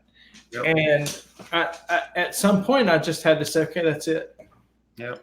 It's like that's it. I can't do this as much as I want to support this guy or that guy, or I don't want to support the other guy or whatever. Don't want to support the other guy. I hate that dude, but his pedals. I'm not buying any of those yellow pedals. If any of you guys know who I'm referring to, there's one guy I absolutely will not support whatsoever. I don't know who it is. Don't say it. Well, wasn't the guy who was rebranding pedals? No. Oh, because screw that guy. W. You know who I'm talking about now? But there was a dude who was buying like Joyos and putting like a fancy logo on it. Yeah. Nah, screw that dude. Selling them as boutique pedals for like $400. Nah, screw that dude. But genius. Yeah. I mean, crooked, but it's genius.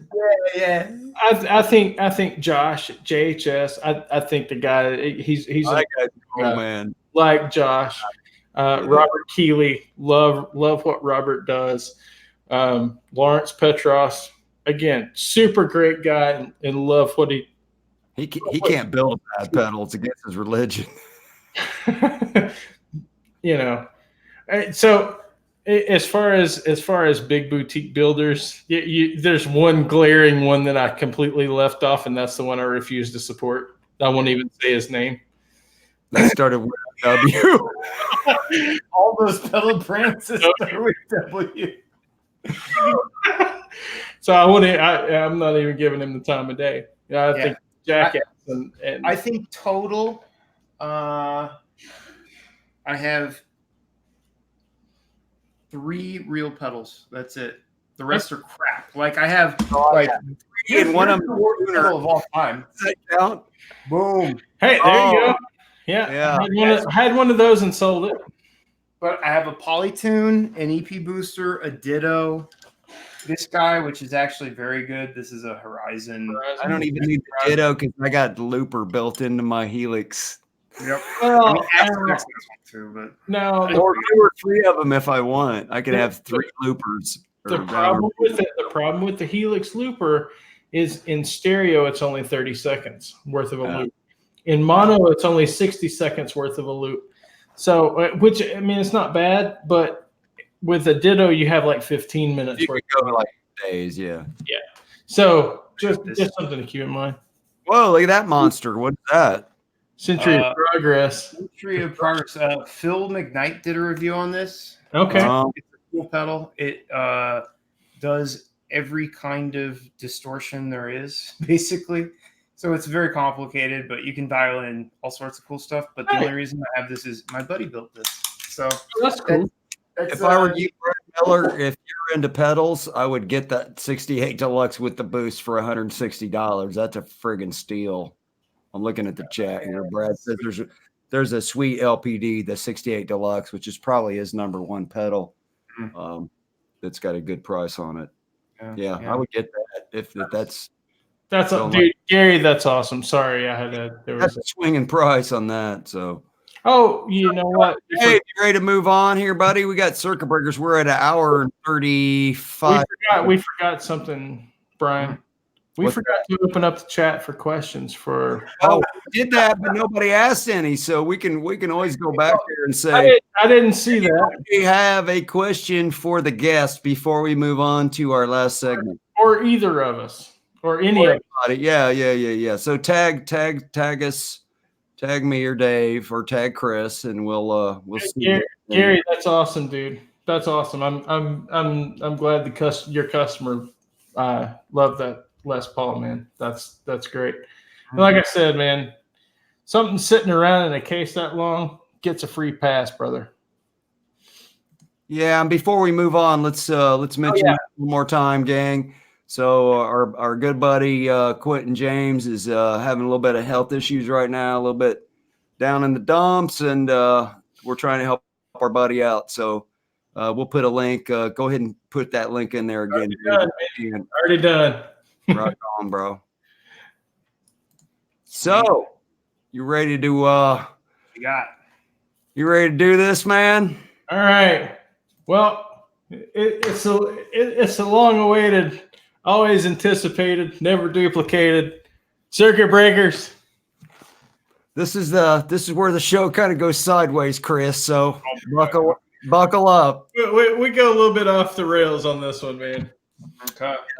So we've got some wacky news and music industry stuff, and then just some other crazy, stupid human tricks that we found on the internet this week that we thought we would share with you. Let's have it. So Dave's gonna start off the circuit breakers tonight. Dave, what do you have for us first here? Well, Brian, Woodstock 50th year of Woodstock officially canceled, guys. Sorry to break the news. Woodstock 50th anniversary is not going to take place in Watkins Glen, New York, or anywhere else for that matter.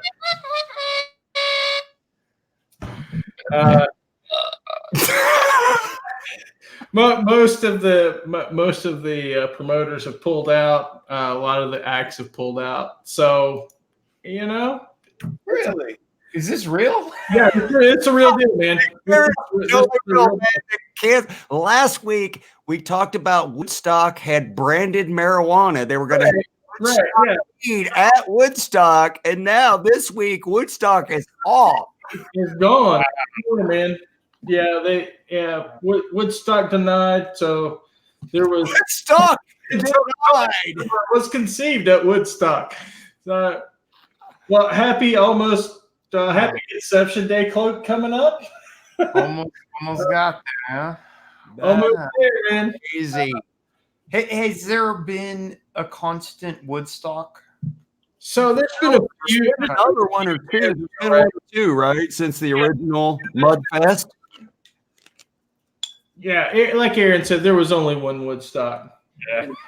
But I figured, though, somewhere there were. Jimi Hendrix played in the morning on the last day because he really didn't want to have nothing to do with it. All right. He played the national anthem. That's all he played. It was in the morning on the last day. Yep. That's funny. It is funny. It's kind of funny. All right, Brian, you're up, brother. Oh, okay, gang. So here's the thing. A lot of us metal fans brag about, how we were born heavy metal fans. But let's have the proof, like this little one who on her 24-week ultrasound threw up the devil horns. Apparently, the parents say they're thrilled. They confess that they've been playing Michael Jackson and everything from that to opera for the unborn child. But nobody can seem to understand how that led to a heavy metal thrash child. But we're happy to add another one to the clan. So rock on, little one. Yeah, I think they got to mix up the playlist a little there. Yeah, they got to mix up the playlist a little bit, right? Got to mix up the playlist. So chucking up the devil horns in the womb, man. That's about as metal as it gets. Hey, that's metal, boys. All That's right. Moving on. Moving on. What do we got? It looks like Bill and Ted is starting their excellent adventure 3. Number 3. Yes, this is correct. There is going to be another Bill and Ted's adventure. Filming started on July 1st, I believe, this year. And official filming started on Monday, July 1st in New Orleans. Bill and Ted 3. It's time. It's called Face the Music. The Wild Stallions ride again, boys and girls. We're getting the band back together. The band is back together. Man, they look a little older, don't they? We're a little older too, but yeah. That's absolutely crazy. That's crazy. Abraham Lincoln, dude. Abraham Lincoln, dude. Socrates, dude. So great. Amazing. Take Genghis Khan to the mall. Excellent, dudes. Most excellent. Excellent. Oh, God. So, ladies and gentlemen, recently in New York City, a New York Conservancy group decided they were going to present their greatest of all time awards. And this particular year, they decided to present the awards to actual goats. So the greatest of all time awards, also known as the GOAT awards, are given out annually. This particular year, they had goats that they let loose in a particular park in New York. And after several people commented on what a great job the goats did on cleaning up the invasive weeds, the Conservancy decided to award the goats, and 5 goats were chosen. The goats were chosen based on votes by the local community. Top honors went to Massey, as you can see here, who was presented with a medal and a bouquet of edible flowers. I kid you not. That's a very noble goat. Look at that face. Yeah. They're very proud. Regal, man. I'd look like first place, baby. First place, baby. I like it. That's first place, baby. First place, baby. Bragging rights. Massey's wrong. Just, Massey's got bragging rights now. Right. The goat. Yeah, exactly, Aaron. All right. Moving on. Moving on. Up for us there, Dave. So I got a little story in the ultimate of irony, guys. Speaking of trophy. We're doing. See, you tripped me up a little bit. I thought Hey Y'all was next. It was the last, but all right, we can go with it. Okay. So speaking of trophy, Hey Y'all, watch this. So. I'm not putting a picture up until you get to the story. I'm sorry. Okay. Grab on to yourself, Dave. It's just so bad. I mean, so May 24th, 2019, Louisiana, Black Bayou Drawbridge, situated 6 miles south of Lake Charles, was closed to car traffic and open for a boat to pass through. So, Drawbridge presents an irresistible challenge for 2 Texas men, aged 23 and 32, looking for some fun on a Friday night. May their experiment be a warning to you. I'm not gonna interrupt, but just picture Dukes of Hazzard. Continue. A warning, my friend. A witness observed the passenger emerge, push the arm of the safety gate up, climb back in the car, and then in Bo and Luke Duke fashion, they back the car up a short distance and accelerate towards the drawbridge ramp.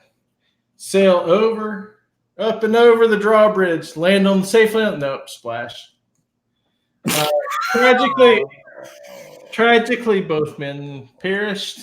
Oh, no. And thus receiving the 2019 Darwin Award. Oh, boys and girls, don't be dumb. Don't jump in over the Hey, y'all! Just watch this. Hey, y'all, watch this. Wow. Dead, too. Yeah. Yeah. Oh, no. I got out of control. That's right, Terry. Thin the herd, boys. There was half a ribbon involved. Maybe a couple. Maybe a couple. All right, so I got one for you. A lady in Kansas pulled up to the local gas pump, and as she started to pump her gas, she saw this slither across the screen as she was trying to swipe her card. She captured video of a snake slithering behind the gas pump touchscreen. After originally the lady thought that it was just like part of the show because they have like little video. And she's like, then she realized, oh my God, there's actually a snake in the gas pump. She took the video inside and showed the attendant and she said to him, are you trying to prank me? She went back out and finished filling up her car, afraid the snake would emerge. Later that day, one of the attendants at the gas station went outside and took the pump apart and discovered it was really just a little garden snake. It looked bigger than it really was because it was smashed between the lens as it slithered across. Oh, no. Could you imagine how you would like crap your pants if there was a snake? What state is most likely? This was in Kansas.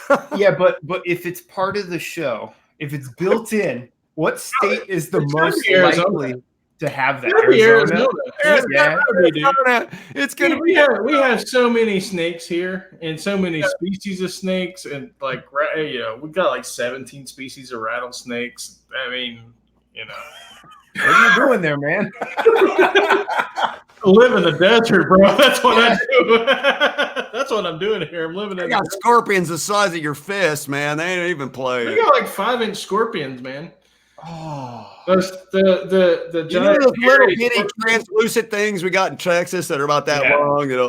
They got these things that are like eat those for lunch. Well, I mean, like I said, the giant tarantulas and hairy scorpions. We have those. I mean, they're just their bodies like almost 5 inches long. They're big scorpions. Well, you guys have because I've been at the like Mojave and stuff in California, and you see some for real stuff out there. I assume that's all just your regular stuff. Regular stuff, man. I haven't seen any personally, but we've got Gila monsters, and we've got got Western Diamondbacks, we've got Sidewinders. Big time. Name it, we got it. Dave doesn't have to cut his grass; he just has to walk the steps. Big cats, peccary or javelinas. Peccary. Peccary or javelina, they're wild pigs. Oh, javelina, peccary. Javelina, peccary, same thing. Color something different. No, same thing. Austin's pretty tame. Depends on where you are, but there's some snakes and stuff out here for sure. Yeah. So I mean, there's like real, of course, killer bees and Africanized bees and all that crap. We pretty much, when it comes to dangerous animals, we pretty much, we're up there. up there with the poor Australia, though. No. Australia's got us beat. They got that brown snake that just one bite, you're dead in 3 minutes, and everything there kills you in one bite. They have the worst everything. They really lost the role on every single animal. They lost the worst one of everything. Evolutionary role. Insane. Snake eyes and every single one. Plus, all the white people who live there are descendants of prisoners. Don't they have a prison spider colony full of snake? Yeah, they got that one spider that's like the size of a small car. Yeah, it can like bite through bone or something. The funnel web spider comes up out of the ground and drags you into the hole.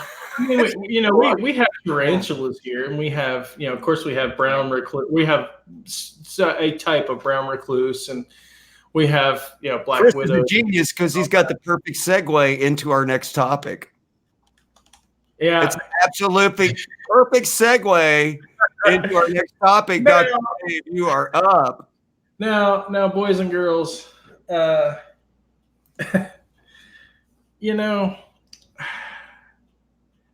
this is hard for me because I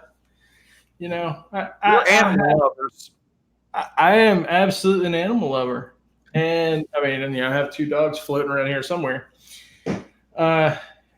and I think it's a little bit of poetic justice, though. Here's the story. So, in April 2019, South Africa.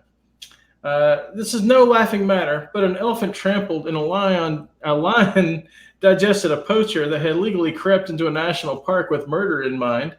There is money to be made from rhino horn. Therefore, poachers hunt the rhino and kill these big, beautiful animals.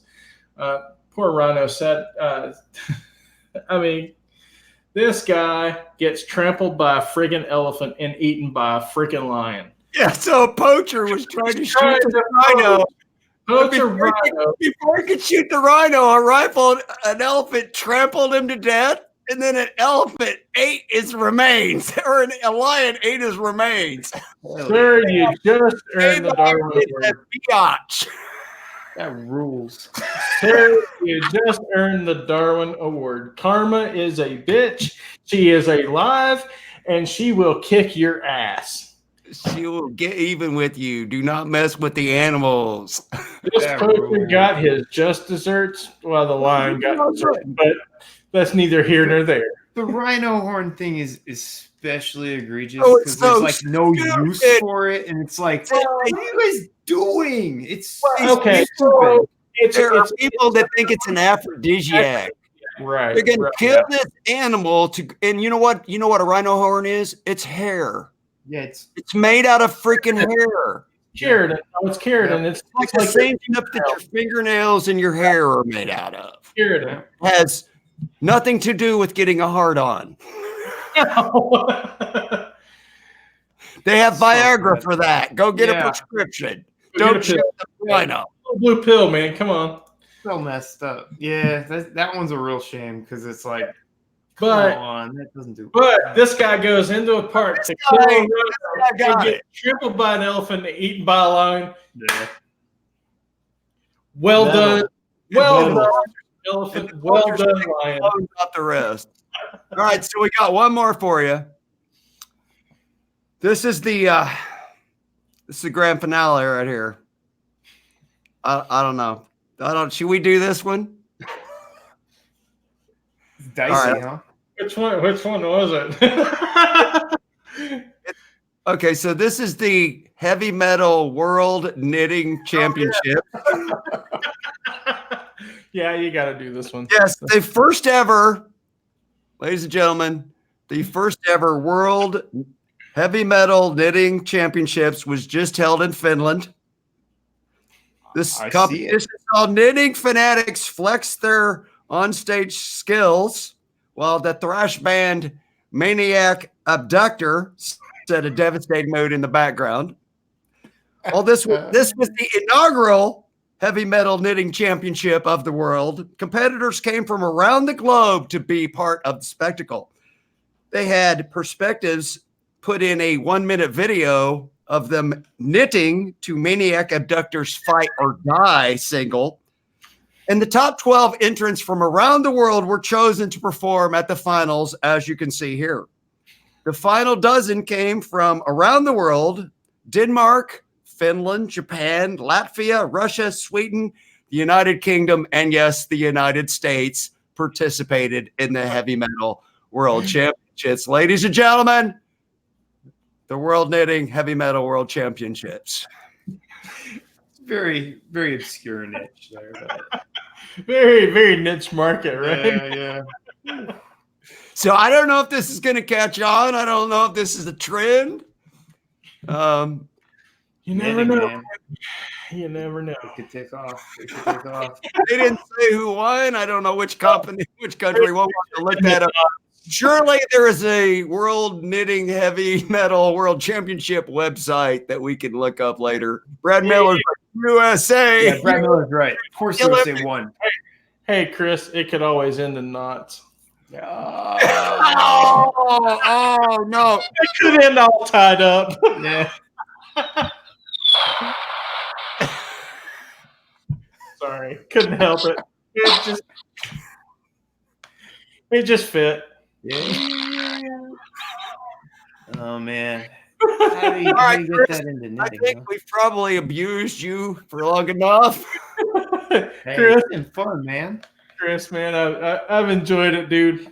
Yeah. Everybody in the chat, Thanks just for coming. thumb me and Dave up. Just throw the thumb up in there for our guest who's willing to come in and put up with our stupid questions and our stupid antics. Episode number 2. Guess On the what's going to books. happen next week? Episode number 3. We'll have a new guest, a new special guest.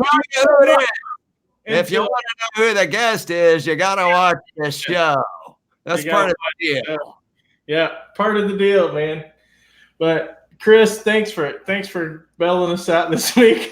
we had a guest. Well, our original guest was like last minute. Oh, dude, I can't do it. We're like, is it going to be like this every week?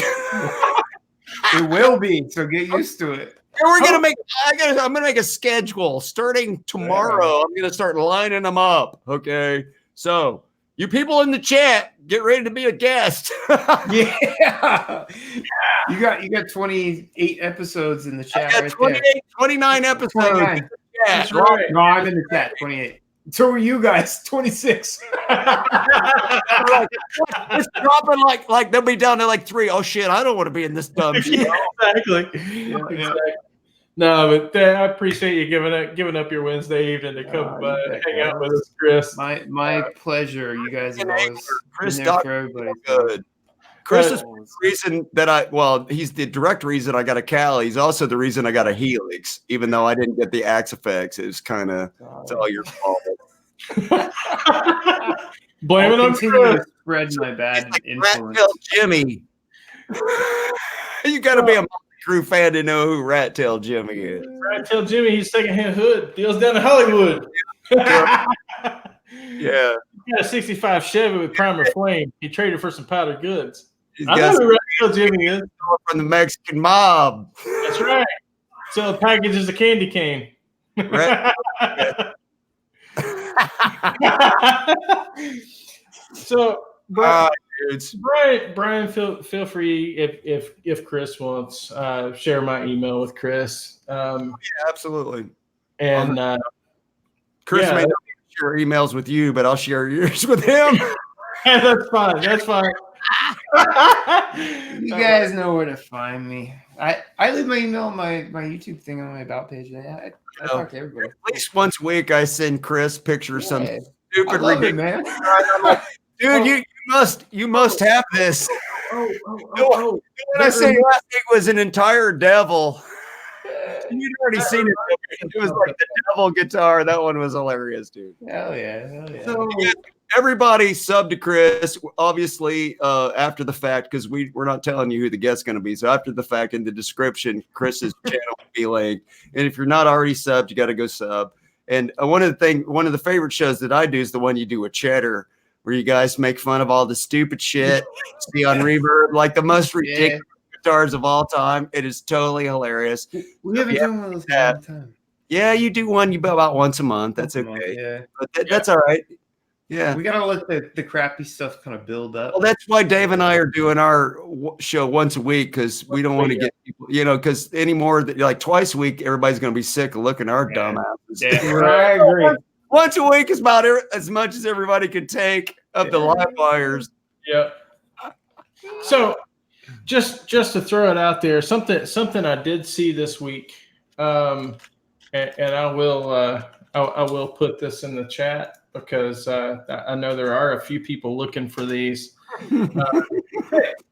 Take a peek at that. That's a 1972 custom with the original embossed Gibson pickups. Oh, that's extra classy. That's a little bit of a special. That's a little bit of a special thing, and the price isn't outrageous. That's actually a good price. You only find those pickups on 72s. Okay, hang on. I'll pull it up and. That's some real money though. Hey, but here's the thing: you'll only find those pickup covers on 72s and a handful of 73s. Yeah. So you know they're real deal when you see the Gibson embossed pickups, and at $4,000, yeah, I mean realistically you should be like 3,600 would be the would be a good price. Yeah. But still, asking it $4,000, and it's in decent shape. I mean, it's all original. It looks good. I mean, it's missing some paint, but my God, the guitar's 47 years old. I'm trying to get a picture of it up so everybody can see it, but it's not working for me. Yeah, I pasted the link in the chat, so anybody can take a look at that. They can bring that link right up. So, it was just something that caught my eye over the last week, and it was listed a couple days ago. It's pretty sweet. It's a really nice guitar. I know a couple people were looking for a 72, so I'm looking out for you guys. When I see stuff like that, I'll be more than happy to, and that's kind of, I forgot to share that a little bit earlier. So anyway, pretty clean. I like it. Yeah, it's cool stuff, man. So Chris, next time you're out this way, you'll have to let me know, and you can stop by and play anything down off the wall and play it as much as you want. I don't care. I'd love to. I don't know if I've ever been to Arizona, actually. I've been to New Mexico, but I don't think I've ever been there. So I know I've never been to Arizona because I've never been west of Oklahoma City. How sad is that? Wow. I used to live in Dallas, which is actually east Oklahoma City. East Texas, yeah, it's southeast Texas. By about 30 miles. If you just drive north, Oklahoma City's over here. Yeah. Right. Oh, that's wild, man. But I'm going to Las Vegas in October. There you go. To see the very last show of the Aerosmith residency. Hey, you're only like 4 hours away, dude. In Las Vegas, you're only like 4.5 hours away. So here's what I'm doing in Las Vegas. I'm going to Aerosmith, and I'm going to casino, and I'm going to the pawn shop, and I'm going to the car shop. And then I'm going back to the all casino. kinds of casinos down here. Between those, there will be the bar, and then there will be the casino, and then there will be the show, and then there will be the shop, and then there will be. Yeah. Just saying, man.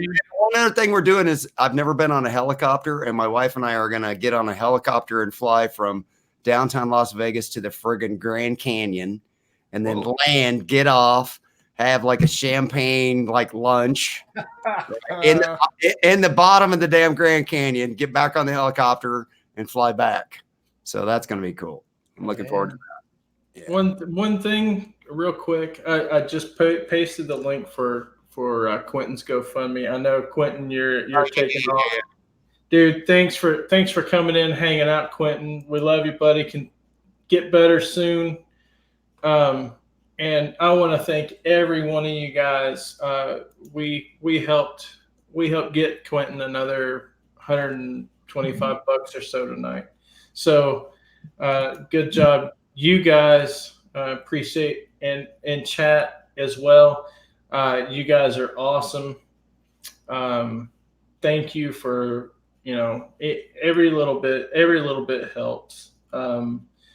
If you don't know what's going on, please read what this is going for. Throw that link back up to the GoFundMe for me, Dave. Yeah.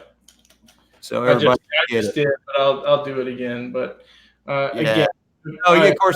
Everybody in this chat, we're all friends with Quentin. He's our buddy. When one of our buddies is hurting or needs a little help, everybody's got a couple of bucks, right? A couple of bucks. If like I said, if you feel so inclined,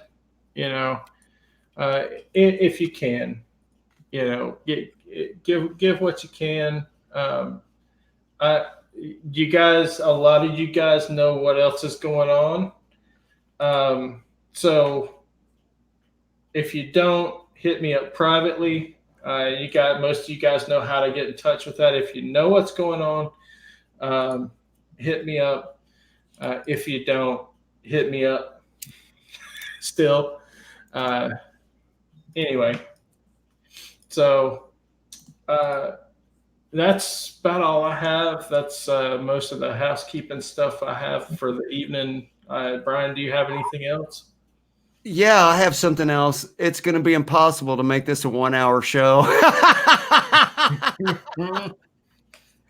I think we're going to have to just say it's going to be 2 hours and roll with that because we went 210 last week and we're at 205. And it's because our guests are awesome. And I want to thank Chris. Thank my bro. Thanks, man. We really appreciate you joining us tonight, and everybody in the chat for jumping in. Of course, we're on the new channel, so it's going to take a while for everybody to catch on. So if you guys can spread the word for us, we think we're on to something fun here, and we're going to try to keep it going. So the only thing you're going to see on this channel is this show, and it's going to be every Wednesday night. It's going to be at 6 p.m. Pacific, and it's going to be at 9 p.m. Eastern. 8 Central if you're like live in the middle of the world like Chris. And man, we really appreciate Chris coming on, and we thank everybody for joining in. And next week we're gonna have another great guest. And if you want to find out who it is, you're just gonna have to tune in and see. We're not gonna tell you. It's a secret. It's a secret. So we're gonna jump on out of here, gang. We really appreciate everybody tuning in, and thanks a lot. And thank you, Chris, man. I'm Dave. We'll catch y'all later, man. Rock on, guitar dudes and dudettes. I'm Dave. And I'm Brian. And we are the Live Wires, and he's Chris. He's Chris. You missed your cue, man. Nah, I was letting you guys do your thing. You're supposed to say, I'm Chris. You're supposed to say, I'm not third wheeling you. Guitar pick. No, you're here. You're here, man. You get to do it all yourself. I'm Dave. I'm Brian. I'm Chris. And there's going to be a link to Chris's web YouTube page in the description down below. So everybody, please sub to Chris if you're not already. And rock on. We'll catch you all later. Take it easy, guys. Rock on, guys.